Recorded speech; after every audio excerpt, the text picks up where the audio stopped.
hope you're ready for a Christmas story today. Looked out the window, rain and gloom. I'm even having to turn on all the lights in the house. It's so dark. So this is a good day for storytelling. I wanted to sit in front of one of my little Christmas scenes that I've done for this year. I've used these characters before. These are my buyer's choice carolers. And this is just a few of them. But I thought they'd make a nice background for the story I'm going to tell.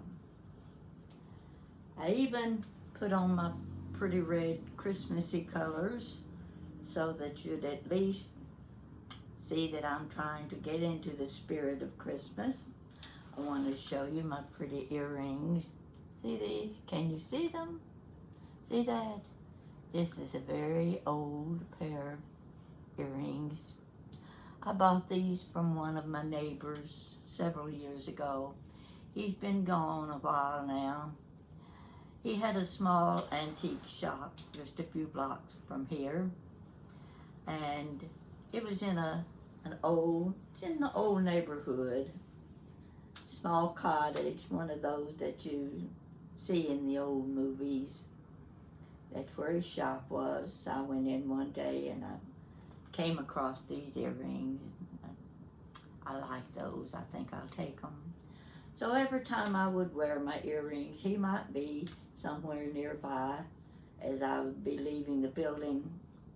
And the first thing he would say is, "I see you're wearing your pretty red earrings."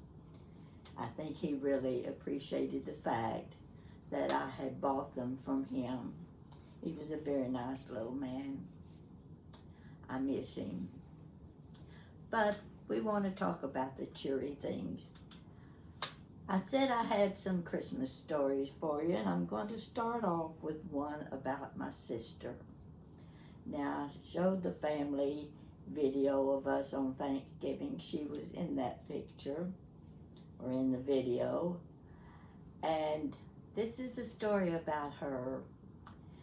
It took place when I was just about 18 months old.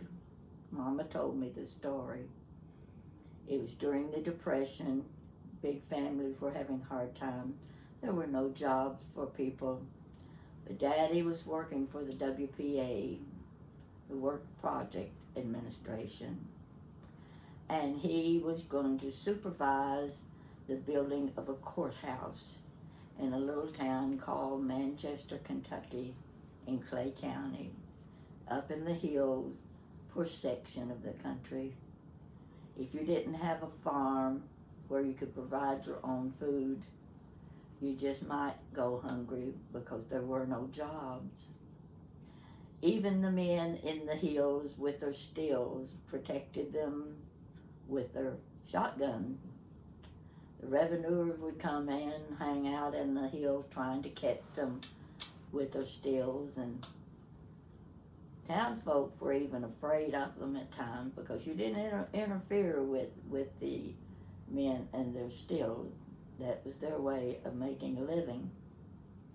Mama was scared. She was having to pick up several of us kids.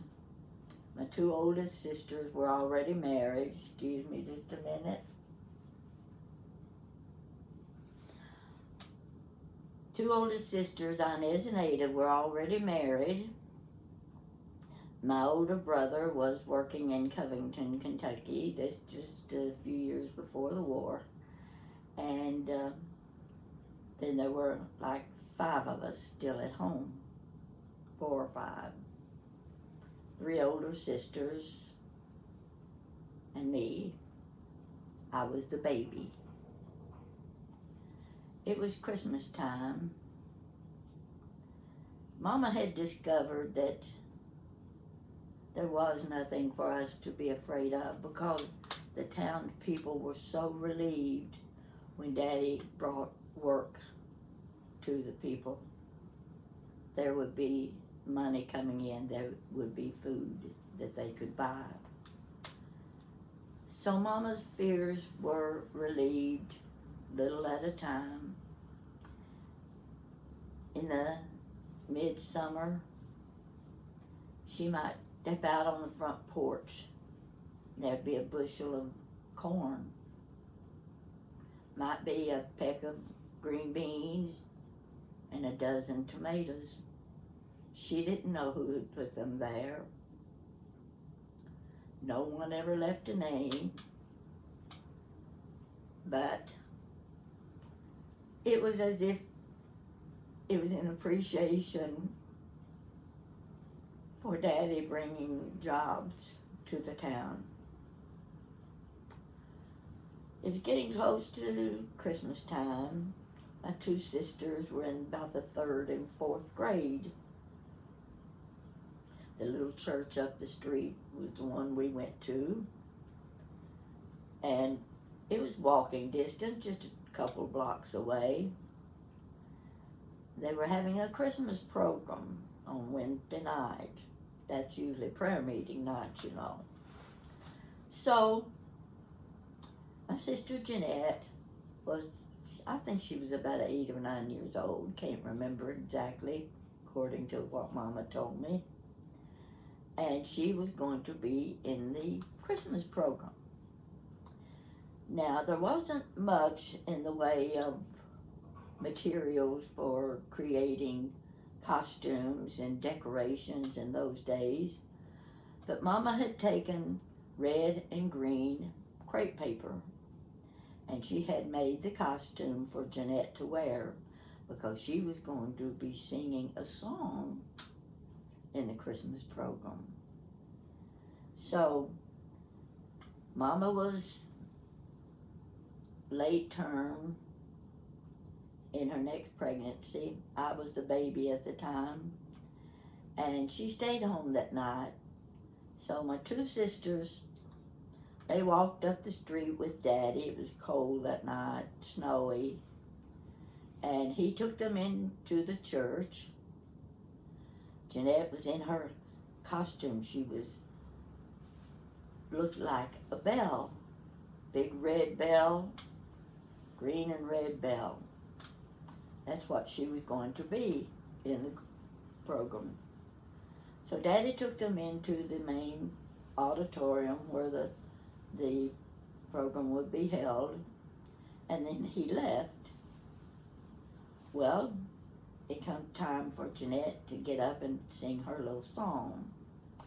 And the funny thing is, she still remembers the words to that song. That was a long time ago. Now, I don't remember them, so I'm going to read them to you. When she got up, and she would sway back and forth while she sang. And these are the words to the little song that she was singing. We come to this place with bows and bells, and greetings we are bringing. For what would this season be without joyful Christmas bells ringing? That was the words to the song she sang. And she swayed to and fro, back and forth. And the whole time, she's wondering, where's Daddy? Why isn't Daddy out there? I don't see him anywhere. She just couldn't understand why he was not in the room watching her perform. So the program ended, and the children were all ushered to another room where they had set up a Christmas tree. It's all decorated, had lots of popcorn chains and cranberries, and little handmade paper toys and things were all over the tree. So right in the center of the room was a big chair. What was that for? Well, the kids were all jumbled around. They were laughing and getting ready because they knew Santa Claus was supposed to come. And I looked up, and the door opened, and there stood Santa Claus. He had his big ho, ho, ho, And he walked over to the chair. He sat down. He had on his big red suit with the black belt around the middle, even had on black boots. The cap with the big ball on the end, and the snowy white beard. Oh my gosh. This is so exciting. Santa Claus had come to the church. And he had a big bag, great big black bag, filled with something. They didn't know what was in that bag, but they would soon find out. Jeanette looks around. Where's Daddy? Why isn't Daddy here? It bothered her that he wasn't in the room watching the children with their gifts and all, and each one was given a little mesh stocking that had a few pieces of candy. You know the kind I'm talking about. They were always given to children when there was a parade or a party of any kind. Every child got a little stocking filled with goodies. So each child sat on Santa's knee. They got to tell Santa Claus what they wanted for Christmas. And of course, Jeanette had that special doll in mind that she would love for Santa Claus to bring to her. But still, she's looking over her shoulder and she sees her sister there, and she sees all the other kids running around and watching, waiting their turn to sit on Santa's lap, and each time he would do his ho, ho, ho. Well, after every child had been seated on Santa's lap, then it was time for the refreshments. Some of the ladies of the church had made a nice little punch for the children, and there were cookies and cakes and goodies, something they weren't used to having because the Depression had really affected the food supply in every little town, and especially in Manchester, where there was so little to be had and the people were hungry. They had their games in the middle of the room, and Santa Claus left. He went out the back door, and the children were left to play and eat their treats and have a good time. Well, when they finished, they were cleaning up things, picking up their stockings, getting ready to go home and finding their coats and caps. And Daddy walked into the room. He had come back to pick up the two girls and take them home. But all Jeanette could think about was Daddy missed seeing Santa Claus.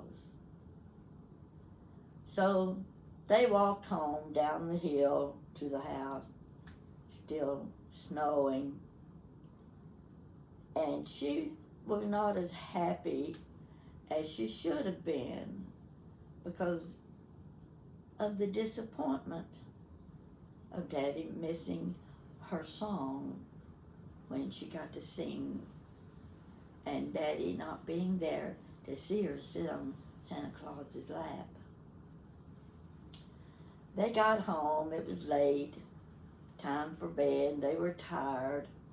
They put on their little nightgown that Mama had made for them.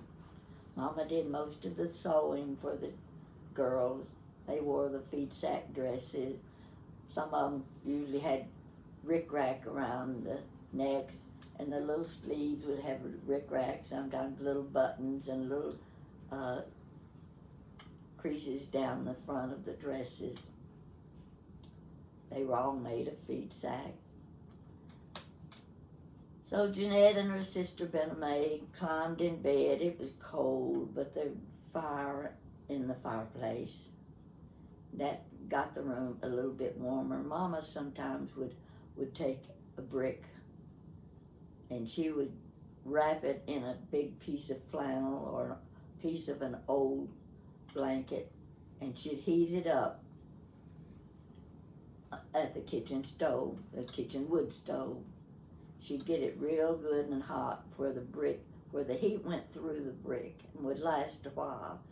And she would put the brick at the foot of the bed to get the children's feet warm before they went to sleep.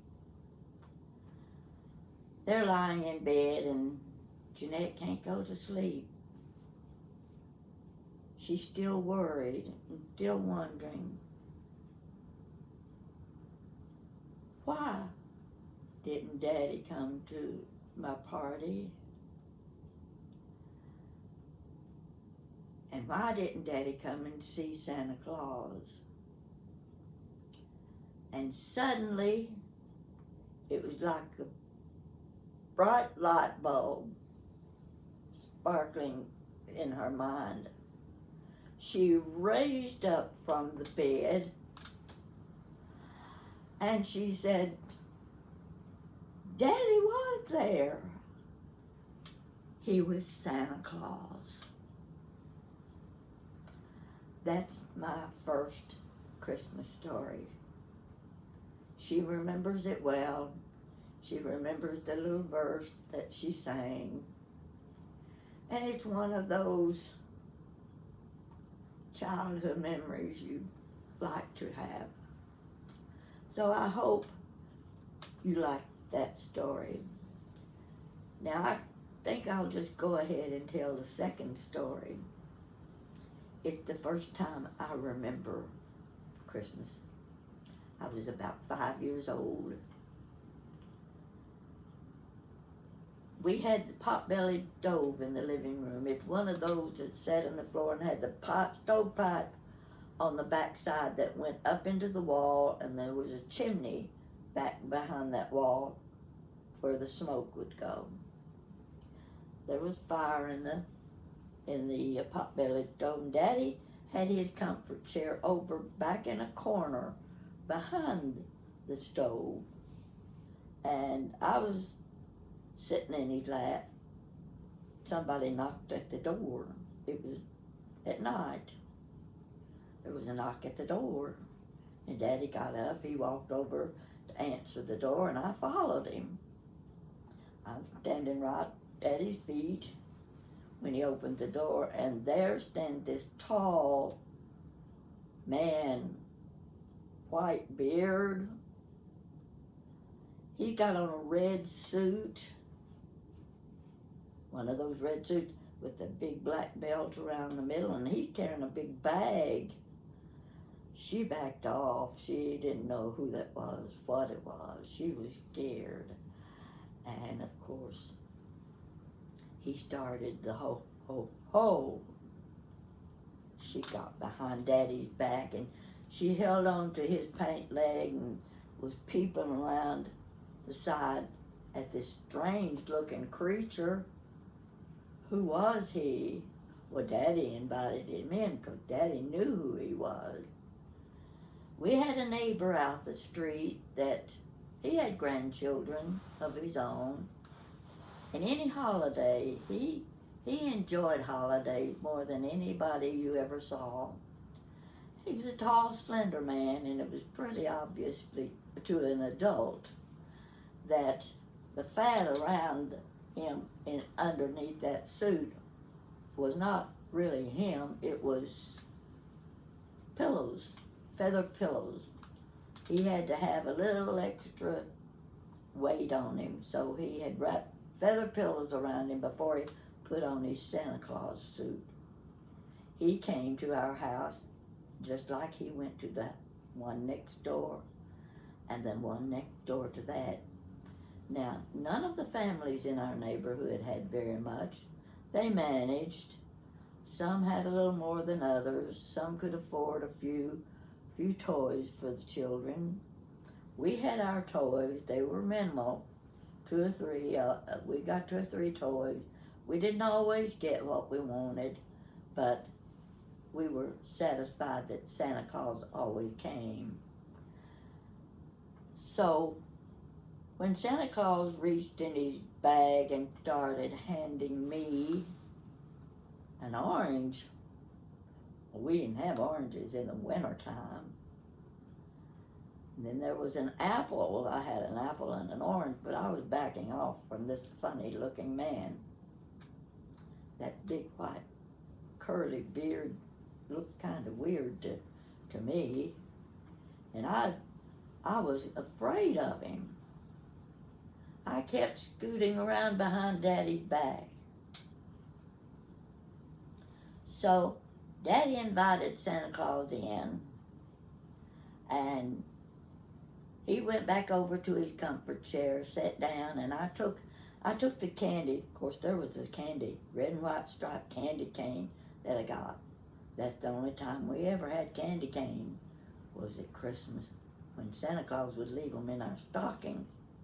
We always had a place we could hang our stockings, and they were real stockings. They weren't the kinds you go out and buy in the store just for Christmas toys. We hung our own stocking up and waited to see what Santa Claus would leave in those stockings. So Daddy goes over and he sits in his chair, and I follow him, holding on to him. I climbed up in his lap, and I curled up in the corner of his arm with my face facing down. I had my head stuck between his arm and his side, trying to hide from Santa Claus because I was afraid of him. Daddy kept pulling at me, trying to get me up. Santa Claus kept talking to me. Well, he finally gave in and said goodnight, and he left. And that was my first experience with Santa Claus. I don't know why I remember it. It wasn't what you call a good experience, because in those days, Santa Clauses didn't look all that good. They didn't have the materials we have today to make them look like a jolly old man that went ho, ho, ho. So that's my first Christmas. And there were many more after that, but that's the only one where Santa Claus came and knocked on our front door. Because we didn't have a chimney for him to come down. He was going to have to come in the front door anyway. But that was my first experience with Santa Claus. Now, I hope you've enjoyed that story. And you've already seen my video of my Christmas decorations. But this one behind me, it's been a collection that's been going on for about, I don't know, at least 30 years. And the little apple lady, you see her right there, see, with the little red scarf around her neck. She's sitting on the bench. And she is part of the Cries of London. Well, my trips to London, England, just drew me to this collection. Buyer's Choice Carolers has different collections. One of them is even I can't even think what the group is. Anyway, they have different names, but the one that called Cries of London, the little apple lady happened to be one of those. So I decided that was the collection I wanted. Now, all of the characters you see behind me are from that collection. This year I picked up, see the little lamp, street lamp, there's one, and there's one on the other end. You can't see it because the camera doesn't go far enough. But I bought those this year because I felt like they needed the little lamps. And of course there's my gazebo in the center, and you can't see the tree inside, but even I can tell you it's a beautiful jeweled tree. It took me about 2 weeks to cover that tree with rhinestone jewelry. I hope you like what you see. This is something I do for my own enjoyment. I like for others to come and see my decorations whenever they can and whenever I put them up. I'm not putting up too many this year because I don't have the space. But it's a fun thing for me. It's the thing I do at Christmas. And it's the thing I do best. So, having seen this, having seen me in my red blouse, and I thought, well, you got to see me in my red glasses too, and my red earrings, so that's just about as Christmassy as I can get. And I'm looking forward to some pretty days in the next few days. We need them. We've had gloom and agony. You know the song. Too many days now. The people want a reason to smile and to be able to enjoy the weather. Jan just left this morning. She headed for South Carolina for a few days. She needs the time. So she'll be checking back with me, and I expect her to bring me something from South Carolina. Why not? If I can't go with her, she better bring me a gift. That's how I look at it. I hope you're enjoying your Christmas season, doing your shopping. And the main thing is that you enjoy each other and let the children enjoy sitting on Santa Claus's lap.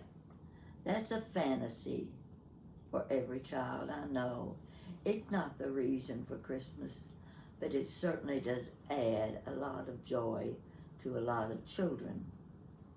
And it's something they remember. I'm 86 years old. I remember Santa Claus when I was 5. My sister is 93. She remembers Santa Claus when she was 9 years old. You never lose those memories. They always are vivid in your mind, and they're always special, and I hope yours are going to be special too. And I can't find my clicker, so I have to get up out of the chair, come over, and shut you off for the day. I'll be with you again in a few days. There'll be another Christmas story.